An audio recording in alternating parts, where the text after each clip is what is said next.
Rewarding careers, experiences of a lifetime. Explore travel PT at aureusmedical.com. AUREUSmedical.com. NPTE StudyCast. Welcome to NPTE StudyCast. We bring on Will Crane from PT Final Exam. Will, welcome back to the show. Always a pleasure to be here, Jimmy. You are the guru when it comes to podcasting with the Pintcast, StudyCast. Always a pleasure to be here. Part of the allure, one of the favorite sections of our StudyCast episode is actually the last thing we put on every episode, which is the sample question. Students want to know what these things are going to sound like, how they'll be asked, or how they'll be questioned and tested on the NPTE. So they want to get as many of these things under their belt. So we're going to give you some Q&A episodes, and we start off with this one. You're going to hit everybody with the question. I'll go through the answer choices, and then we'll discuss, and eventually, spoiler alert, we'll give you the right answer. Yes, spoiler alert. So let's do the first one. Will, take it away. A patient with left hip osteoarthritis reports pain during walking activities. Which of the following gait deviations is most likely to be present during mid-stance on the affected lower extremity? All right, so patient, left hip osteoarthritis, pain during walking. Which of the following gait deviations most likely to be present during mid-stance on the affected lower extremity? And I learned from you, which is number one, make sure you're trying to answer what they're actually asking. Now let's go through the answer choices. Number one, backward trunk lurch towards stance leg. Answer choice 2, lateral trunk lean towards stance leg. Answer choice 3, forward bending of the trunk. Or answer choice 4, lateral trunk lean away from the stance leg. So as you're reading through answer choices, and so you said the most critical part of everything when it comes to multiple choice questions is making sure that you're answering the right question. After you've identified what the correct question is, now we're going to go sequentially through the answers, and you either identify the answer as incorrect and move on, or you identify the answer as possibly correct or correct, but then continue to move on and make sure you can either identify each answer option as either correct or incorrect or question mark. So for this particular question, let's go through those answer choices again. So backward trunk lurch towards stance leg. When you get there, where does your head go from that prompt? All right, so backwards trunk lurch, this is a classic gait abnormality for either hip flexor or hip extensor weakness. A lot of times we think of this in terms of the gluteus maximus gait.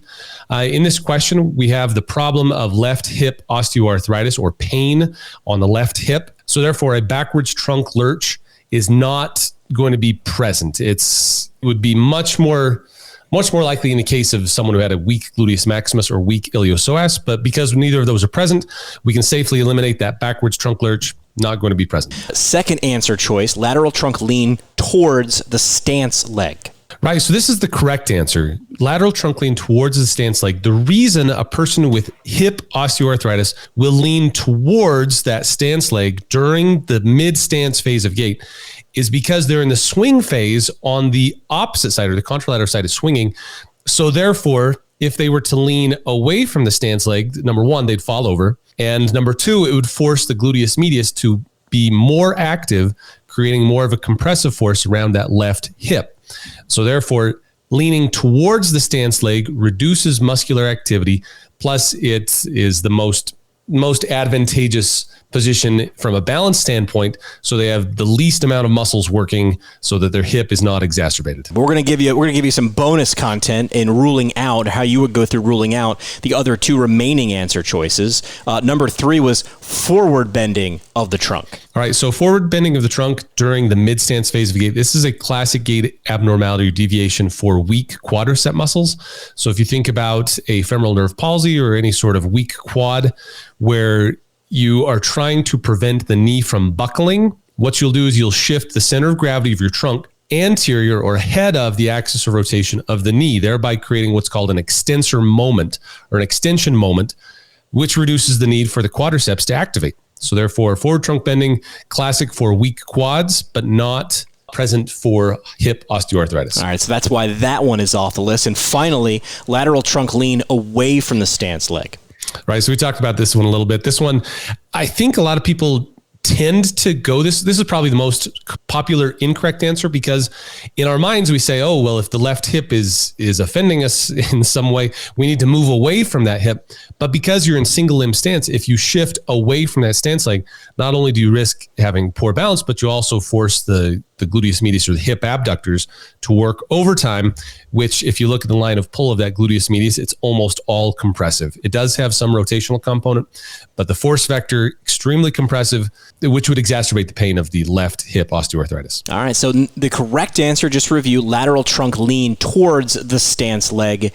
Make sure you hit ptfinalexam.com/studycast. You're going to get yourself a cheat sheet, which includes what, Will? This is just a little one-page primer on the basics of what you need to know to answer multiple choice questions correctly. Just like we talked about multiple choice questions, you have to understand what the correct question is, and then move your way through each of the answer options, identifying it as either correct, incorrect, or a maybe. And very often you can narrow it down. Your chances of answering it correctly increase significantly with each answer option you can eliminate. And so we take you through that thought process. Again, a one-page cheat sheet, plus you get access to our special discounted pricing for the StudyCast. Everyone who's coming from you, Jimmy McCabe, really appreciate you helping us get the word out about PT Final Exam. All right, that website one more time, ptfinalexam.com/studycast. NPTE StudyCast. Brewed by the PT Pintcast.